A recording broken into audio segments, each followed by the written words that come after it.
Voilà, Jaco est évidemment notre invité d'honneur. C'est d'ailleurs la raison pour laquelle j'ai voulu le placer en dernier lieu. Et je dirais qu'on ne présente plus Jaco van der Laan. On mentionne sa filmographie, et je lis simplement Toto le héros, son premier long métrage en 1990, César du meilleur film étranger. Le huitième jour, en 1996, avec Daniel Auteuil et Pascal Duquesne, prix d'interprétation ex aequo à Cannes, pour les deux acteurs. Ça fait longtemps qu'on rêvait d'avoir Jaco, parce que Jaco a eu, entre les deux des films que j'ai mentionnés là, il a eu un projet sur Tintin et Hergé. Et c'est pour ça qu'il est là, parce que ce film, il l'a entièrement en tête, et je pense qu'il va pouvoir bien nous en parler. Alors, c'est une petite question. Qu'est-ce que Tintin représentait pour le petit Jacques van der Laan?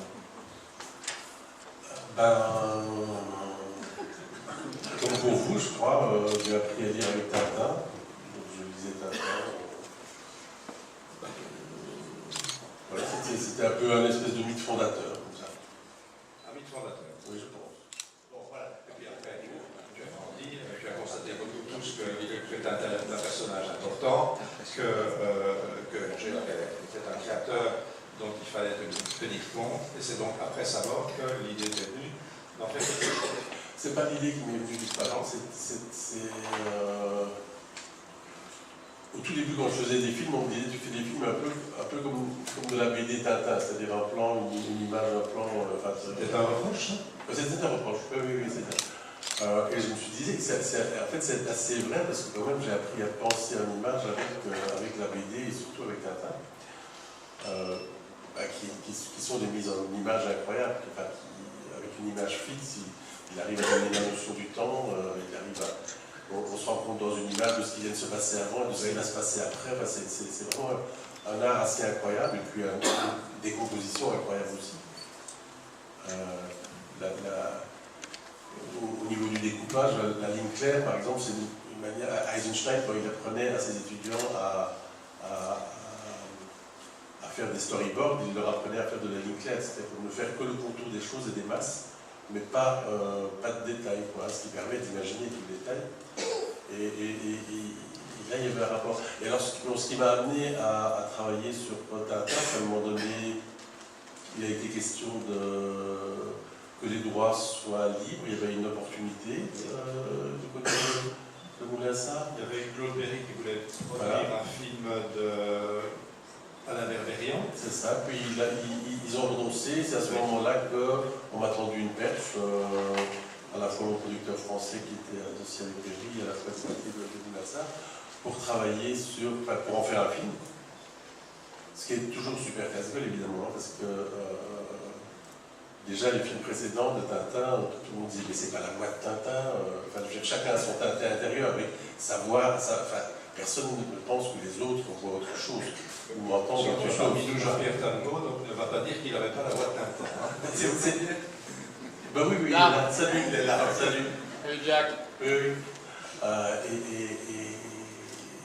Non, c'est pour ça que je dis que c'est casse-gueule, parce que ça parle du coup de ce que moi j'ai lu, et pas juste les autres, de quelque chose de très personnel. Puis j'ai travaillé sur quelle pouvait être une histoire un peu plus longue, parce que les structures narratives en BD sont très différentes. Ça fonctionne vraiment par double page, et dans la double page, c'est comme un acte, et puis on tourne à la double page suivante, donc c'est beaucoup de sous-histoires, de subplots, comme on dit. Et je me disais, tiens, qu'est-ce qui pourrait tirer vraiment sur la longueur, quoi. Et c'est là que j'ai travaillé sur le double album où se trouve Chang. Donc là, on a montré l'image, le Lotus bleu et Tintin au Tibet. Oui, pourquoi Tintin au Tibet? Quelles sont les raisons?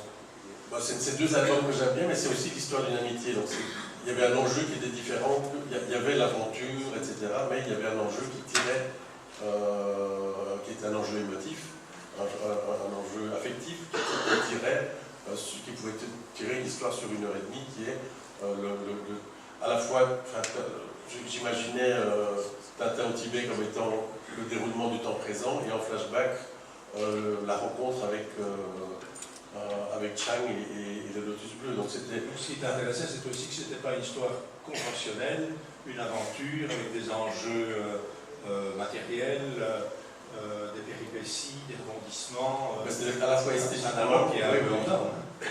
À la fois esthétiquement, à la fois la ligne dramatique qui est très pure, très droite, très fine, mais très forte, et qui est de l'ordre de l'affectif. Oui. Et justement là, là, je me disais, ça me titillait bien, et je me disais, ça peut tenir 1h30. D'autant plus que le Lotus Bleu, alors. Et devenir quelque chose de faire des flashbacks, peut-être. C'est comme ça que tu le voyais. C'est comme ça que je le voyais. Le Lotus Bleu, c'était le flashback, et le temps présent, c'était le. Et tu dis que tu as eu des impulsions données par l'extérieur, et Moulin-Sarr aussi. Il y avait une ouverture, en tout cas. Tout à fait. Bon, je vous dis tout de suite, le film ne s'est pas fait. Donc j'ai travaillé entre 6 mois et 1 an là-dessus. Mais je suis très content que Spielberg l'ait fait, et je pense aussi que, d'un point de vue. En fait, je pense que fait, la meilleure chose qui pouvait leur arriver, c'était que Spielberg fasse le film, parce que je pense que c'était vraiment le désir, qu'il y a un grand film international fait par un grand réalisateur, et c'est vrai que je devrais avoir un film de Van Dormael, un film de Spielberg. C'est clair qu'un film de Spielberg a une résonance qui est beaucoup plus grande. Peut-être, mais enfin on peut quand même critiquer aussi, parce que je suis sûr que sur on aurait pu critiquer le mien aussi, hein, franchement. Et peut-être encore plus vertement. Ouais. Mais il aurait été en tout cas très très différent. Oui, il était très différent. Spielberg a fait le sien. Et moi, je suis le seul spectateur du mien que je trouve pas mal. J'ai bien aimé. En fait, j'ai bien aimé passer. Et tu es là pour nous raconter aussi, pas pour nous en donner des éléments. Voilà, mais c'était. Quelque part aussi, ça mettait Hergé en scène aussi. Parce qu'à un moment. Bon, c'est là que j'en ai fait plutôt un film de Van Dormael, et que peut-être que c'était pas l'attente du tout. Donc à un moment donné, Tintin, ça fait du surplace. L'histoire n'avance pas, mais il se rend compte que la neige n'est pas vraiment froide. On va en parler, parce que tu nous as cédé quelques petites images. On va en parler tout de suite. Oui, je vais peut-être en parler d'abord. Vas-y, c'est toi le maître du jeu. Voilà. Donc la neige n'est pas vraiment froide, et puis il y a les disparitions de Milou qui apparaît et qui disparaît. Et en fait, Milou est quelque part, c'est le chien d'Hergé, et à un moment donné, Tintin se rend compte qu'il a un créateur. Il se rend compte qu'il est un personnage de fiction. Et que quand le soleil se lève sur l'Himalaya, il y a un câble qui se lève, et qu'il y a des gens qui tournent des treuils, tout ça, et que si on soulève la neige en dessous, il y a des constructions en bois qui tiennent tout ce décor, et qu'on peut aller en dessous, derrière le décor, et comme l'histoire est en panne, en fait, c'est Milou qui lui révèle ça, parce que Milou, c'est le chien d'Hergé, mais il peut passer par l'armoire, donc il peut passer c'est le chien de Tintin, mais c'est le chien d'Hergé, donc il passe d'un monde à l'autre. Et il se fait que c'est Hergé qui est en panne. C'est-à-dire que Hergé est en burn-out, je ne sais pas, enfin, il est au lit, il n'écrit plus depuis, il a laissé tomber, enfin, il a fait une interruption de publication depuis des mois, et tous les personnages sont inquiets, c'est-à-dire à son chevet, ceux qui ont trouvé le passage par l'armoire, il y a la Castafiore, il y a les Dupont, tout le monde attend qu'il écrive, que l'histoire reprenne quelque part. Et donc ça c'est un peu la super histoire de la sous-histoire qui est que Tintin se rend compte qu'il a son créateur, et qu'à un moment donné, voilà, Hergé ne s'est pas rendu compte que c'est ces personnages qui l'ont remis qui l'ont réintéressé, qui l'ont remis sur pied, et il retourne pour terminer l'histoire de Tintin au Tibet. Et je me suis bien amusé. Mais c'est vrai que c'était pas du tout l'histoire attendue, et je les comprends, parce que c'était bon, je fais essentiellement des films expérimentaux, comme vous avez pu le voir, et donc ça prenait pas mal de liberté par rapport à ce que chacun pense et Tintin. Enfin, je l'avais un peu mis dans un autre univers. Et j'avais introduit Hergé aussi. Tu as réfléchi à ce scénario avec qui? Et donc on a travaillé avec René Manzor sur le scénario pendant un an à peu près. René Manzor, c'est qui? René Manzor, c'est un cinéaste et scénariste français. Frère de Francis Lalanne. Oui, c'est le frère de Francis Lalanne. Il y a Benoît Pétès qui nous a beaucoup aidé aussi, hein, parce que moi je suis un amateur de Tintin, mais lui connaît vraiment beaucoup plus. Et Étienne Schrader a fait quelques croquis qui donnaient une idée de à quoi ça pouvait ressembler. Donc c'était un extrait du storyboard. Donc le storyboard c'était quoi? C'était quelques images qui donnaient un petit peu des pistes. Ah, ça fait penser à Chabeuil aussi. Tu veux passer à la suivante? Ah, ça c'est un autre endroit où on monte et on démonte la mer.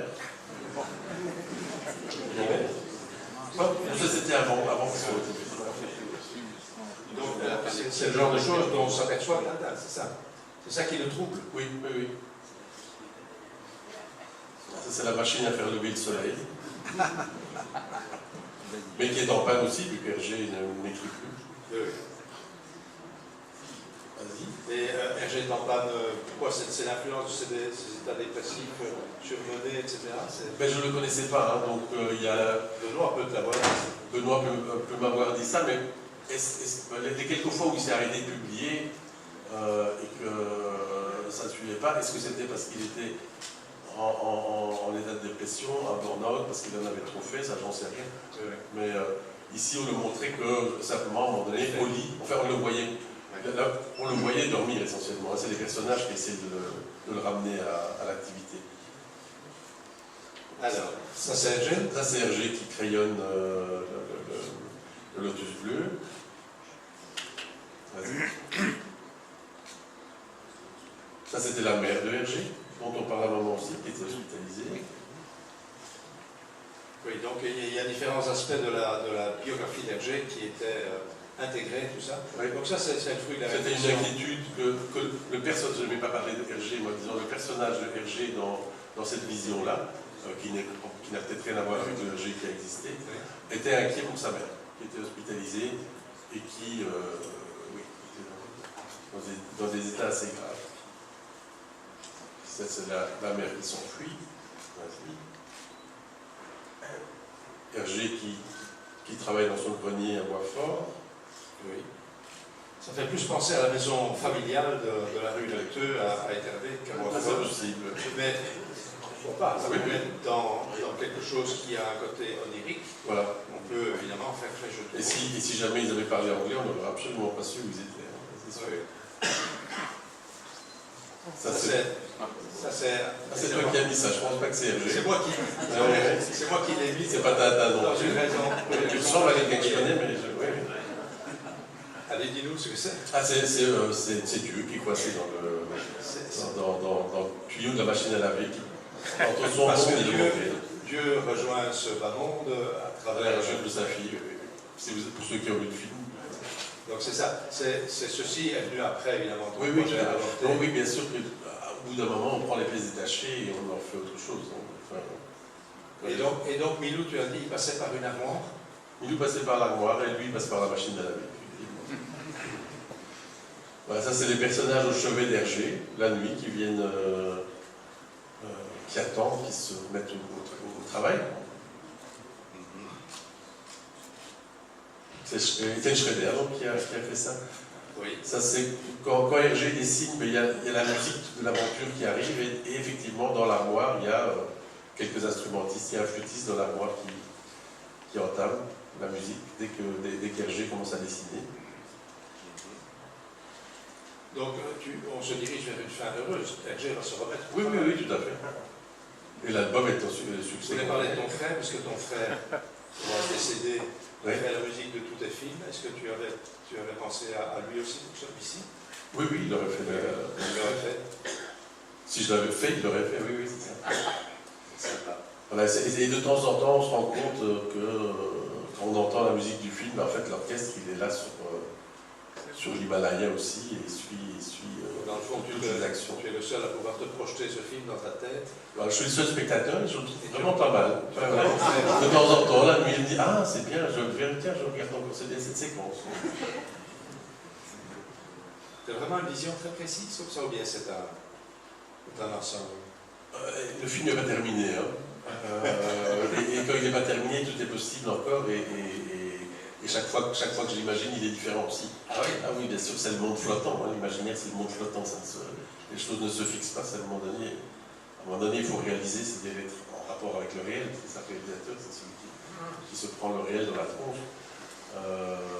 Mais tant que je le rêve, ben c'est la plus belle partie. Hein. Et alors, qu'est-ce qui s'est...